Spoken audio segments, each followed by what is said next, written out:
알테오제는 10월 1일 날 키트로다 SC 출시했는데 네. SC가 얼마나 팔리느냐. 뭐 ABL 바이오는 이제 BBB 플랫폼 관련돼서 여전히 추가 수출 기대가 또 있고 글랩바디 T 쪽으로도 추가 수출 기대가 또 있고 FDA의 규제 이런 얘기가 지금 나오면서 이게 같이 좀 밀리는 것 같은데 저는 개인적으로는 지금 제약바이오를 둘러싼 뉴스는 보수적인 뉴스가 강했다. 대형주도 지금은 유심히 볼 상황이지 않을까? 삼성 바이오스랑 셀트리온은 매수를 안 하셨던 분들 했을 때는 매수를 해 보셔도 좋을 것 같다. 유한양행이랑 한미약품이랑 대웅제약이랑 뭐 ST팜을 말씀드릴 겁니다. 오늘의 탑픽은 알테오제는 10월 1일 날 키트로다 SC 출시했는데 네. 여전히 뭐 악재는 하나도 없는데 왜 빠지냐? 그냥 뭐 수급 때문에 빠지는 것 같습니다. 그리고 이제 뭐 아스트라제네카 쪽으로 추가 기술 수출 기대가 또 있는데 이거는 좀 더 지켜보셔야 될 것 같고 뭐 산도즈라든지 다이스한큐 임상 개시했으니까 돈도 들어올 거고. 근데 이제 최근에 이제 머크로부터 돈을 또 받았어요. 마일스톤을. 네. 근데 이제 마일스톤을 받은 건 중요한 게 아니라 지금 마일스톤은 계속 받을 텐데 앞으로 중요한 건 이제 이게 SC가 얼마나 팔리느냐. 근데 최근에 설문조사 결과는 이걸 맡고 있는 환자들, IV 제형을 맡고 있는 환자들한테 물어봤더니 65%가 자기는 SC로 맡고 싶다. 그래서 신약으로 인정을 받았죠. 네. 그래서 보험 수가 적용도 신약으로 받습니다. 그래서 소식은 좋고 지금 IR도 열심히 하고 있으니까 외국인들이 조금 최근에 지분을 좀 줄였어요. 그러니까 외국인들이 한때 많이 샀을 때는 한 뭐 16에서 17% 정도까지 지분이 올라왔는데 지금 좀 떨어져 있거든요. 그러니까 이 부분들이 얼마나 채워질 수 있느냐 이제 보시면 되고 이번 IR을 좀 잘 성공해서 좀 자금을 끌어당기든가 이렇게 해야 될 것 같고요. 뭐 ABL 바이오는 이제 BBB 플랫폼 관련돼서 여전히 추가 수출 기대가 또 있고 이게 이제 그 ABL 바이오 사이트 들어가 보시면 이게 플랫폼이 크게 세 가지로 나눠요. 그러니까 우리가 글랩바디 B라고 하는 게 이제 이 BBB 플랫폼이고 네. 글랩바디 T가 이제 항암제 쪽인데 담도암 쪽으로 지금 하고 있는데 이쪽도 지금 임상 결과가 잘 나오고 있기 때문에 글랩바디 T 쪽으로도 추가 수출 기대가 또 있고 글랩바디 I가 있는데 그건 아직은 조금 미미하다 이렇게 보시면 되는데 글랩바디 B랑 T로 지금 ABL 바이오가 더 추가 수출이 나올 수 있다라는 거를 염두에 두시고 지금 원래 한 11만 원까지 갔다가 지금 8만 원대까지 떨어졌습니다. 지금 뭐 FDA의 규제 이런 얘기가 지금 나오면서 이게 같이 좀 밀리는 것 같은데 이제 약간 좀 그거죠. 지금 비만 치료제만 규제하는 게 아니라 다 규제하는 거 아니야? 뭐 이런 이제 그런 이제 노이즈가 좀 생긴 걸로 보이고, 근데 이런 것도 결국에는 어떻게 보면 뭐 본업이 무너지지 않았을 때 이런 노이즈가 생기면 우리가 모든 업종이든 간에 그때가 기회인데 이렇게 빠지면 또 무슨 일이 있는 거 아니야? 이거 또 못 사시죠. 네. 예. 뭐 그건 조금 더 보시고 아마 좀 돌리지 않을까 생각을 하고 있고요. 거기에 지금 또 하나가 이제 리가켄 바이오 같은 경우가 이제 이번에 약간 말씀드린 것처럼 유럽 종양학회에서 발표를 하고 있으니까 그게 발표한 이후에 시장 반응이 어떤지 한번 좀 지켜보실 필요가 있을 것 같습니다. 그래서 요새 3대장은 일단 지금 조정 시 매수 관점으로 말씀드리고 대신에 이제 알테오제는 어디까지 밀릴 거냐 뭐 보면 40만 원 초반까지도 언제든지 밀릴 수 있습니다. 대신에 이제 언제든지 50만 원 이상 돌파도 가능하니까 교보에서 이제 62만 원짜리 리포트가 또 나왔습니다. 이게 뭐 62만 원 그게 중요한 게 아니라 애널리스트들이 이제 달라붙기 시작했다. 이제 커버를 하는 애널리스트가 많아지면 많아질수록 좋죠. 예, 그래서 지금 다양한 의견들이 좀 나오고 있는 것도 좀 긍정적으로 보시면 될 것 같고 네. 그 외에 지금 비만 치료제 그럼 어떻게 해야 되냐 뭐 이런 얘기가 많은데 오늘 이제 이 이슈 때문에 지금 많이 빠지고 있는데 네. 저는 개인적으로는 지금 한미약품은 보셔야 된다라고 생각하고 있습니다. 너무 안 올랐죠. 좀 올랐잖아요, 최근에. 오른 게 뭐 다른 거에 비하면 그냥 그렇죠. 네. 살짝 그냥 힘 한번 준 거 정도니까 지금 올랐다가 또 원래 내려왔군요. 예. 네. 그래서 저도 바이오주를 잘 안 보니까 요즘 사실 그죠. 한 2주 오르고 3주째 빠지고 있습니다. 근데 2주 오른 거만큼은 안 빼고 지금 한 절반 정도 되돌림한 거니까 눌림목을 잘 주고 있다. 네. 지금 나름 전문가라고 하시는 분들이 뭐 국내에서 비만 치료제 관련주 중에 뭐가 제일 낫냐 하면 한미약품 얘기하고 있고요. D&D 파마텍 지난번에도 좋다고 말씀드렸는데 오히려 조정 지금 많이 나오고 있죠. 이럴 때 오히려 기회가 될 수 있으니까 저는 한 16만 원대까지 초반까지만 밀리면 바닥 잡고 올릴 가능성이 있다. 이게 메세라와 이제 메세라라 하는 게 아니라 지금 화이자로 바뀐 거잖아요. 글로벌 파트너 상대자가. 네. 이제 같이 간다라고 하면 D&D 파마텍 지금 1조 8천억 원 지금 너무 싼 거죠. 정확히 보면. 그래서 지금은 탑픽으로는 제가 뭐 알테오제는 항상 탑픽으로 말씀드리는데 비만 치료제에서는 D&D 파마텍 그다음에 아까 한미약품도 유심히 좀 보셔야 될 필요는 있을 것 같습니다. 아마 계단식으로 올라갈 가능성이 있죠. 네. 그러니까 실적 확인하고 올리고 실적 확인하고 올리고 하면서 지금 밸류는 좀 많이 낮아졌습니다. 삼성바이오로직스가. 그래서 주가가 처음 상장했을 때 너무 밸류가 높았기 때문에 네. 그걸 낮추는 과정이 좀 필요한 걸로 보이고요. 그래서 삼성바이오로직스가 120만 원을 돌파하는 건 조금 당분간은 조금 오래 걸릴 수 있다. 그리고 지금 일단 분할 상장하고 나서 10월 말부터 11월 24일까지 이제 23일까지 거래를 못 합니다. 네. 그러니까 거래 못 하는 기간을 감내하실 수 있는 분들은 좀 사셔도 괜찮아요. SK그룹이 이제 그 SK 바이오팜 같은 경우는 결국엔 이제 실적 베이스로 가는 회사죠. 여기도 마찬가지로. 네. 그러니까 엑스코프리가 얼마나 팔리느냐 이제 요걸 가지고 이제 보는데 시장 침투율은 좋습니다. 좋은데 네. 이게 성장 사이드가 아니라 약간 좀 삼성 바이오로직스랑 비슷한 거죠. 제조업 기반처럼. 예, 그러니까 제약사라고 보면 됩니다. 이제는. 네, 그래서 특별하게 파이프라인보다는 기존의 약을 얼마나 더 잘 파느냐, 미국 시장 내 점유율을 얼마나 높이느냐 이쪽으로 보시면 되고 바이오사이언스는 오히려 이제 그 한번 부각됐던 이유가 마이크로소프트의 그분이죠, 빌 게이츠. 그분 오시면서 좀 부각이 됐죠. 이제 그런 것들은 거기 이제 뭐 백신 이런 거, 백신 이런 거, 예, 개도국의 백신 개발하고 예, 이런 예, 거잖아요. 그죠? 그것 때문에 좀 이제 올라왔는데 지금 이제 백신에 관심이 생각보다 없죠, 아직은. 그러니까 이것도 여기 근데 마찬가지로 바이오사이언스도 실적이 들쭉날쭉할 수밖에 없는 상황이니까 네. 지금은 조금 뭐 적자도 좀 심하고 당분간은 바이오사이언스는 좀 모멘텀으로만 보셔야 될 것 같아요. 소문난 장치에 먹을 거 없다라고 이야기를 하려고 했습니다. 네. 그러나 불과 오늘 개장 초반까지만 하더라도 오늘 한국증권 TV에서 제약바이오에 대해서 조금 우리 제약바이오를 좋아하시는 분들께 좀 어루만져 드리는 그런 말씀을 드려야 되나라고 생각을 했었는데 다행히도 오늘 오전부터 조금 강한 모습 보여줘가지고 네. 다행이다라고 판단하고 있고요. 제약바이오를 둘러싼 뉴스는 좋은 뉴스도 있고 좀 보수적인 뉴스도 있는데 이 보수적인 뉴스가 강했다. 근데 보수적인 뉴스가 강할 수밖에 없는 이유가 이 보수적인 뉴스의 이 뉴스 편집장을 트럼프 대통령이 하고 있기 때문에 약할 수밖에 없다라고 판단하고 있고요. 그 안에서도 기술력을 갖고 있는 우리나라 기업들에 한해서는 이제 반격을 하는 그런 모습들이었다라고 판단되고 있고 기준금리 인하랑 생물보안법 이야기를 네. 하려고 합니다. 근데 어떤 트럼프 대통령이 꾸준하게 어떤 관세 전쟁을 펼칠 때는 금리가 떨어질 수가 없고요. 트럼프 대통령이 관세 정책 꾸준히 했을 때는 원래는 이번에 0.25% 기준금리 인하한 다음에 나머지 두 번의 FOMC에서도 착실하게 한 번씩 기준금리 인하를 하려고 했었는데 네. 트럼프 대통령이 이런 관세 전쟁을 벌이다 보니까 이 연준 위원 중에 이 월러라는 분이 굉장히 그 좀 비둘기적에 좀 속하는 분이신데 그분이 0.25%포인트를 인하를 했지만 조금 관망을 해야 될 것 같다. 주말간에 이런 뉴스가 나오면서 시장의 유동성이 풀리기 위해서는 기준금리 인하가 되는 게 좋다고 판단되고 있는데 이렇게 조금 트럼프 대통령과 대립각을 펼쳤을 때는 많이 좀 성장주를 좋아하시는 분들이 좀 떨 수 있다. 이렇게 판단하고 있고 그 다음에 어떤 이 미국과 중국 간의 자꾸 이 관세에 관련해서 다툼 불과 저번 주 초반에는 뭐 히토류 관련해서 추가 관세 100% 부과했다라고 이야기를 하더니 난 중국과 다투고 싶지 않다. 그다음에 최근에 주말에도 뭐 에이펙에서 뭐 이제 판문점 쪽에서 뭐 북한이라든가 아니면 뭐 중국이라든가 이런 관련 이야기들과 좀 이야기를 하겠다. 이런 이야기 나오면서 오늘 또 남북 협조 강세를 보이더라고요. 그다음에 저는 이제 저번 녹화 때 에스모 관련 종목을 말씀드렸는데 안 움직이더라고요.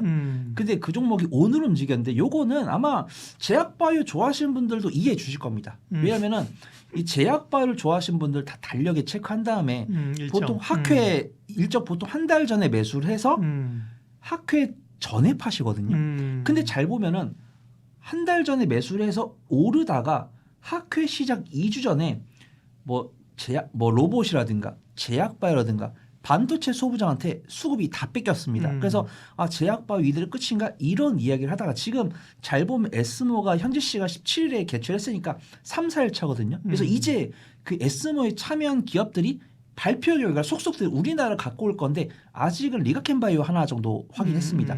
근데 그런 뉴스가 나오면서 중역해 관련 종목들이 강세를 보이다 보니까 물론 제가 오늘 관심 섹터로 학회를 안 갖고 왔지만 제약바이오를 보유를 하면서 저는 솔직히 후회 안 됩니다.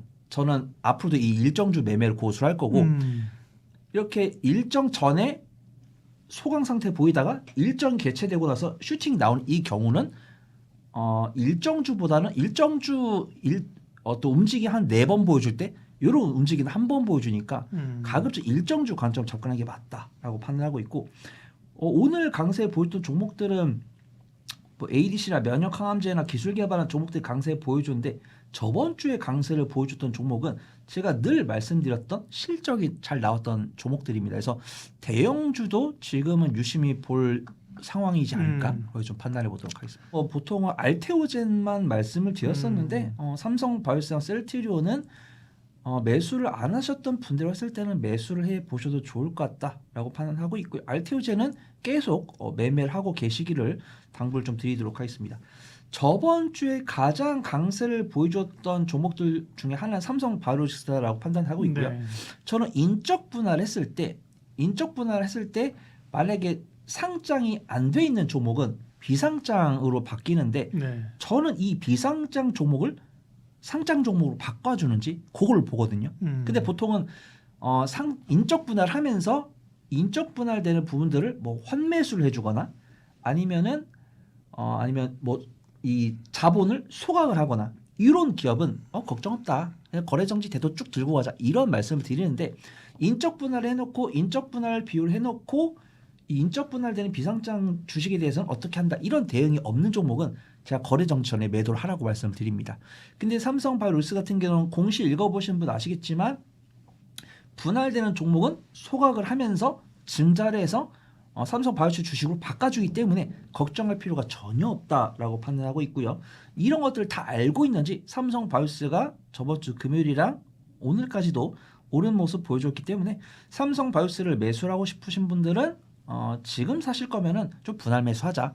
그냥 오로지 지금 갖고 있는 나의 이 투자 비중을 다 매수하지 말고 뭐 한 주 사가지고 -3% 되면 또 한 주, 2개 갖고 있는데 또 -3% 되면은 또 한 주 이런 식으로 사다가 거래 정지가 10월 30일이니까 이제 29일 날 권리랑 나오고 28일에 매도하는 게 맞죠. 근데 오늘이 아마 20일이니까 지금 이제 편집본 들어오고 나서 사실 보유할 수 있는 기간이 별로 없을 것 같습니다. 그래서 만약에 나는 삼성바이오스를 한 일주일만이라도 승부를 보겠다라고 하신 분들은 매매 가능하시고 나 일주일 안에 이런 100만 원 넘는 종목을 일주일 이상 보유를 해야 될 것 같다라고 하시면 차라리 그냥 11월 21일에 거래 재개되고 나서 매수하는 게 맞다라고 판단하고 있고 셀트리온 같은 경우는 삼성바이오로직스한테 좀 고맙다라고 이야기해야 될 것 같습니다. 제가 현대차랑 마찬가지로 이 종목이 좋은 건 알겠는데 못 꺼내드리는 경우가 있어요. 왜? 안 움직이니까. 근데 제가 늘 삼성바이오로직스와 셀트리온 말씀드리면서 아니 셀트리온 이렇게 실적 잘 나오고 있고 삼성바이오로직스 대비해서 주가 수익률이 상대적으로 더 낮은데 안 움직인다. 그래서 저는 확실하게 우리 구독자분들의 마음을 알기 때문에 움직이는 종목들 위주로 갑니다. 움직이는 종목들 위주로. 근데 셀트리온 같은 경우도 삼성바이오로직스가 주가 수익률이 45인데 셀트리온이 주가 수익률이 34이기 때문에 저평가. 근데 셀트리온보다 삼성바이오로직스를 픽한 이유는 삼성바이오로직스 움직이니까. 근데 셀트리온이 삼성바이오로직스 움직이니까 같이 움직이는 모습 보여주고 있으니까 셀트리온도 이제는 공략을 볼 수 있다라고 판단하고 있고 셀트리온 같은 경우도 다양한 파이프라인 갖고 있는데 그 중에서도 이제 미국 FDA 올해 12개 허가받은 것 중에서 우리나라가 4개이면서 그 중에서 4개 중에 셀트리온이 3개니까 확실하게 어떤 바이오 시뮬레이션 셀트리온이 좀 좋은 모습 보여주고 있다라고 판단하고 있고요. 지금 보면은 셀트리온에서 개발하고 있는 자가 면역 질환 치료제 앱토즈마가 올해 이제 승인 받을 것으로 판단되고 있고 미국 FDA에서 그 다음에 스테키마 같은 경우는 뉴질랜드에서 허가를 받았기 때문에 관련 실적은 좀 나올 거다라고 보고 있습니다. 일단은 제가 만약에 대본을 오늘 장 끝나고 작성해서 이 녹화를 들어온 거면은 면역 항암제는 ADC도 괜찮다라고 판단하고 있는데 제가 일요일 날 저녁에 작성했기 때문에 제가 제목을 제약 더하기 바이오로 정해봤습니다. 그러니까 이미 제약 사업을 통해서 실적이 잘 나오고 있는데 이 짜투리 자금으로 신약 개발까지 하고 있는 그러니까 안전한 종목들 위주로 보자라는 것이죠. 그래서 제가 유한양행이랑 한미약품이랑 대웅제약이랑 뭐 ST팜을 말씀드릴 겁니다. 근데 뭐 굳이 붙여봐라라고 하면 뭐 리가켄바이오나 ABL바이오나 뭐 한올바이오파마 이런 종목들을 붙일 수가 있죠.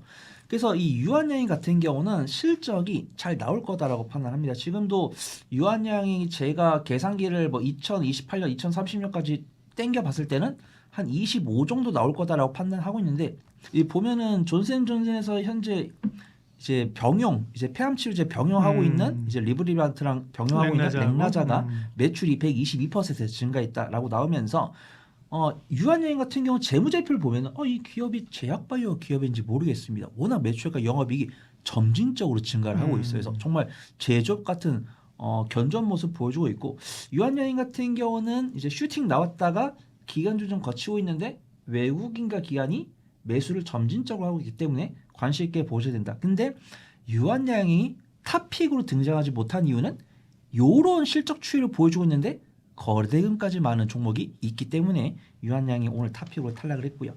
두 번째 종목으로는 한미약품 말씀드리려고 합니다. 제가 탑픽으로 소개를 드린 적이 있는 것 같아요. 최근 6개월 이내에. 근데 한미약품이 비만당뇨 치료제 관련 슈팅 나왔다가 최근에 전 비만당뇨 치료제 좋아하고 있는데 오늘 딱히 언급이 안 되는 이유가 아직 지지를 못해가지고 우리가 뭐 펩트론이나 뭐 D&D 파마텍 이런 종목들 보시면은 이동평균선에 닿았는데 저는 이동평균선에 닿았다고 소개드리지 않습니다. 이동평균선 닿고 쌍바닥 만들고 외국인과 기업 수급 들어서 눌림목 만들 때 그때 저는 비만 당뇨 치료를 다시 말씀드릴 거예요.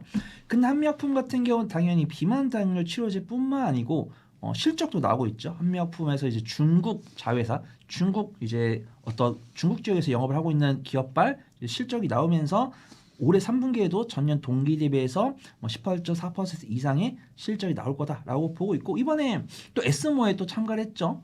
이제 대사성 지방간염 치료제에 대한 임상 결과도 발표를 할 예정이기 때문에 그에 대한 기대감이 있고 한미약품은 제가 참 좋아하는데 이 슈팅 시점을 맞추기가 너무 어렵습니다. 그래서 한미약품 같은 경우는 나는 한 달 이상 좀 분할 매수할 수 있다. 이러신 분들께 좀 권해드리고 네. 대웅제약도 제가 조금 아쉽습니다. 대웅제약을 탑픽으로 할까 했었는데 제가 분명히 이제 일요일 날 뉴스를 봤으니까 저는 이제 금요일 종가까지 봤을 거 아니에요. 금요일 종가까지 봤을 때는 아까 좀 거래대금 좀 부족한데 이렇게 판단했었는데 오늘 대웅제약이 이제 파마 리서치랑 같이 해가지고 네. 수급이 수급이 굉장히 좋았습니다. 그래서 이 우르사가 간기능 보조제입니다. 간기능 보조제인데 네.